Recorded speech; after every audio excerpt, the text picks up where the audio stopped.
ny fanomboany épreuve dia nanaraka ny fenitra sy izay rehetra voalaza tao anatin'ny emploi du temps sy ny fiafaran'izay épreuve izay nanaraka ny emploi du temps tsara izahay. Dia ny olana tsy nisy tena hoe nilama tsara teto fa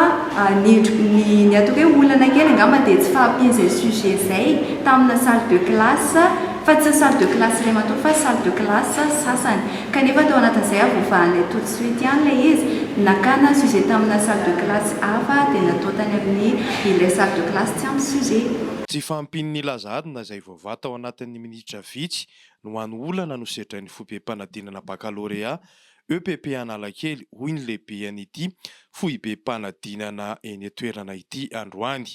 Izay aloha izany tsy afaka hiteny hoe nisy na tsy nisy satria isika mahalala hoe nisy an'iny vidéo iny dia nefa raha ohatra ka hoe tena tato amin'ny centre EPP marina ilay vidéo ilay interview ilay surveillant natao an'izay tsy fanarahan-dalàna izay dia izay koa tena isan'ny mengavy izay manana ny preuve mahakasika an'izay mba homeo anay ilay izy mba hahafahanay mandray andraikitra tsy ela fa tonga dia mandray andraikitra ara-potoana mba hisoroana izay tsy hitranga intsony sy andraisanay fipetrandreo surveillant izay nanao adalàna. Ny fitoeram-panadinana ity moa dia nahabe resaka tao anaty tambajotra serasera Facebook hoe nahitana tranga fangalana vola amin'ny mpianatra miatrika ny fanadinana raha ny horonan-tsary ny paritaka omaly. Vola izay voalaza fa hoe tambo no fahafahan'ny mpiadina manao izay tiany atao ao amin'ny efitrano hanadinana azy. Ny olana sedrain'ny mpianatra angamba ny hitanay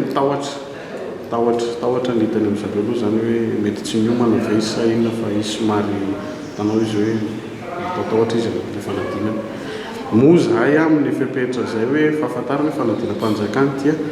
vao nanomboka ny épreuve tamin'ny alatsinainy maraina dia efa nanome fepetra entitra ho an'ireo jury surveillant izay